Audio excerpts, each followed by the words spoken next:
آپ کو معلوم ہے کہ ماہ ربیع الاول کا آغاز ہو چکا ہے، دوسری تاریخ ختم ہوئی اور آج ہم تیسری شب میں اس وقت یہاں بیٹھے ہیں۔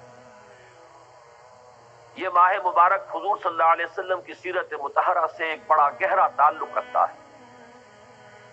حضور کی ولادت باسعادت بھی اسی ماہ مبارک میں ہوئی، اگرچہ تاریخ کے بارے میں اختلاف ہے۔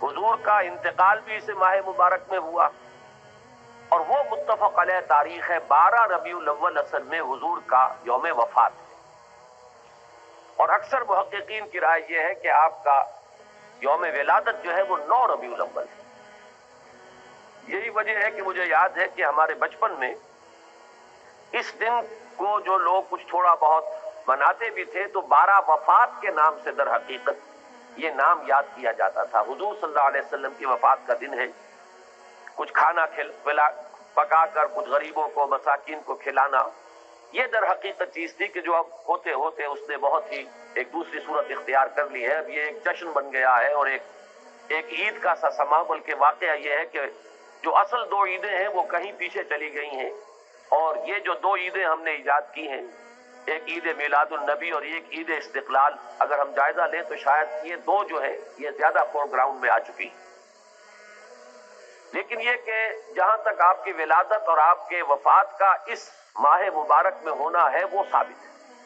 مزید برآں حضور کا ورود مدینہ منورہ میں بھی ماہ ربیع الاول میں ہوا ہے۔ اس پہلو سے اگر اس ماہ مبارک میں ہم سیرت النبی کے مطالعے کا ایک خاص موضوع رکھیں، کسی تاریخ کے تعین کے بغیر اس مہینے کی مناسبت سے سیرت مطہرہ پر گفتگویں ہوں، غور و فکر ہو، اور اس میں بھی عملی پہلو سامنے ہو، اتباع کا جذبہ ہو، سمجھنا سمجھانا اس لیے ہو کہ اس پر عمل کرنا ہے، تو یقیناً یہ چیز ہمارے لیے بہت مفید ہوگی اور ہمارے بہت سے امراض کا شاید اس سے مداوع ہو سکے۔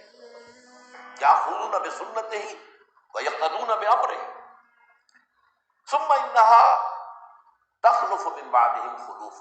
پھر ہمیشہ یہ ہوتا، ہر نبی کا جاننے والوں میں، پہچاننے والوں میں، ماننے والوں میں ہوا ہے، امت محمد بھی مستثنا نہیں۔ یقولون ما لا یفعلون ویفعلون ما لا یؤمرون۔ یہاں نوٹ کیجیے کہ وہ کہتے وہ تھے جو کرتے نہیں تھے، اور کرتے وہ تھے جس کا حکم نہیں۔ عید میلاد النبی کیا حضور کا حکم ہے؟ کیا اس کا کوئی ثبوت صحابہ سے ہے؟ کیا ہم صحابہ کے مقابلے میں حضور سے زیادہ محبت کرتے ہیں؟ لیکن تھا کہ محبت ما لا یؤمرون، جس چیز کا حکم ہوا نہیں اس پر عمل ہو رہا۔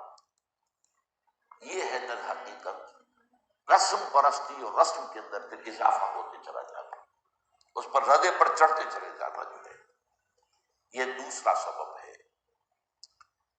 اور اس کا ایک نتیجہ جو نکلتا ہے وہ اسی پر بات ختم کروں گا، اگرچہ ایک اور حدیث جو ہے اس موضوع پر بہت اہم ہے۔ نتیجہ کیا نکلتا ہے؟ جہاں بدعت آئے گی سنت رخصت ہو جائے گی۔ اب نماز جنازہ کی وہ اہمیت نہیں ہوگی، نہ نماز جنازہ یاد کرنی ہے، نہ دعا یاد کرنی ہے، کچھ پتہ نہیں، جا کے کھڑے ہو گئے ہیں، وضو بھی ہے کہ نہیں ہے، لیکن قرآن خوانی میں تو جانا ہی جانا۔ یہ کیوں ہوتا ہے؟